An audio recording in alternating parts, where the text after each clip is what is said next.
Children, let us discuss reference to context today. So, the very first stanza is: a thing of beauty is joy forever. Its loveliness increases, it will never pass into nothingness, but will keep a bower quiet for us and a sleep full of sweet dreams, and health and quiet breathing. So, children, on this in this paragraph, they have given you the four questions. Name the poem and the poet of these lines. So, you will write down the poem is A Thing of Beauty and the poet is John Keats. How is a thing of beauty a joy forever, children? Next question: what do you understand by a bower and what kind of sleep does it provide? So, coming up to the answers, children. The answers: the thing of beauty is a source of constant joy. Its beauty goes on increasing. It will never pass into nothingness. The poet, he's saying that it will not be treated as a thing of no value. So it is a constant joy. It is a source of constant joy. And the question was the third question was, what was the third question, children? The third question was, what do you understand by a bower? So a bower is a pleasant place in the shade under a tree. It protects persons, animals from the hot rays of the sun. And the last question, what kind of sleep does it provide?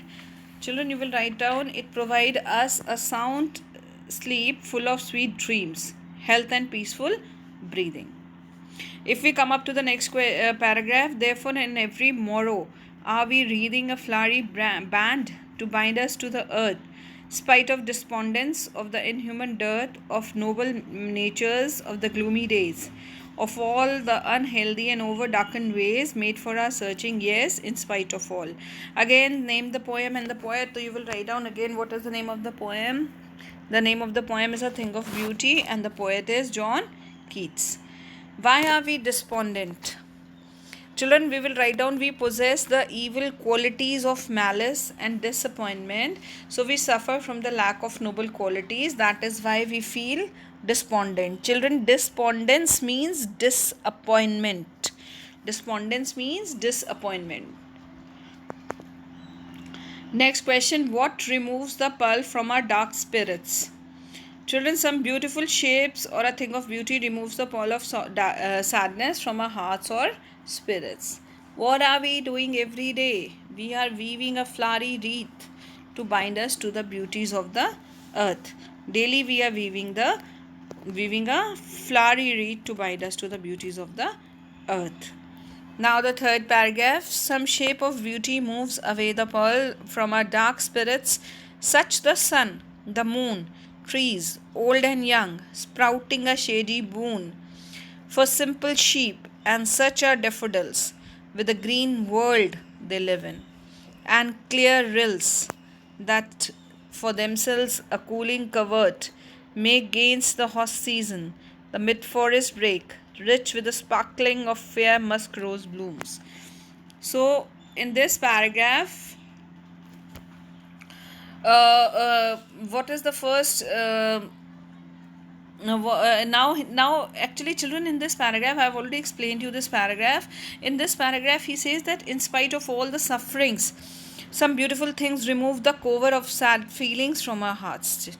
And children, all beautiful things of nature are a boon for humanity, and the beautiful things of nature are the sun, the moon, all these things, they are boon, they are source of happiness, and they provide a shady shelter which is a boon for simple sheep also. And daffodils flowers are blooming among the green surroundings, small stream with transy water make a cooling shelter of thickets. So the very first question coming up, some beautiful shape or a thing of beauty removes the pearl of sadness from our hearts or spirits. What sprouts a shady boon for sheep and how? Old and young trees sprout to make a green covering. It proves a blessing for simple sheep as it serves them as a shelter. Next question, how do daffodils and rills enrich the environment? Children, daffodils bloom among the green surroundings. The rills of small streams. The rills of small streams of clear water make a cooling shelter for themselves against the hot season.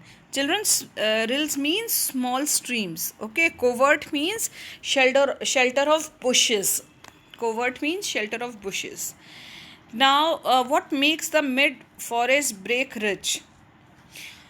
The mid forest break is made rich by blooming of beautiful musk roses. Now, the next paragraph. And such too is the grandeur of the dooms we have imagined for the mighty dead, all the lovely tales that we have heard or read, an endless fountain of immortal drink pouring onto us from the heavens brink. Now, in this paragraph, he says that bushes are growing in the middle of the forest and they have been made more beautiful and grand by a sprinkling of blooming musk roses. This was followed in the previous para. Now he says that this magnificence and beauty surpasses the grandeur of the domes. Domes means ruins that we have imagined for our mighty dead forefathers. And these beauties of nature are lovelier than all lovely stories that we have heard or read. And nature is an endless fountain. It pours into our hearts an immortal drink from the heavens brink. Now, coming up the question, name the poem and the poet. Explain the grandeur of the dooms. So, children, you will write down the magnificence that we imagine for our mighty forefathers on the doomsday. That we imagine for our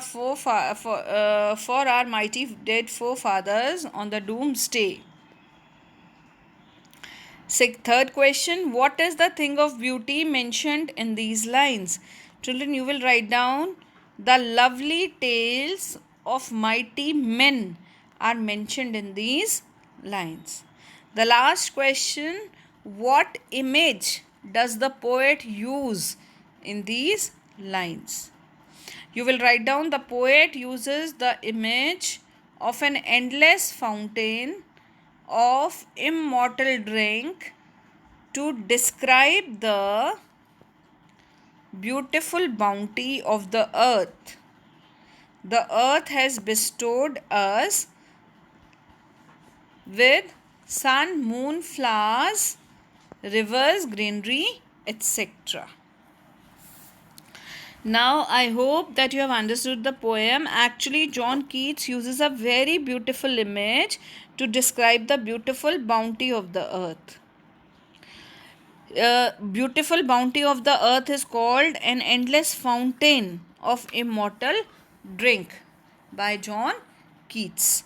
Actually, John Keats, he's a lover of beauty, and for him it is a constant source of happiness and pleasure. Its loveliness increases every moment. It will never pass into nothingness.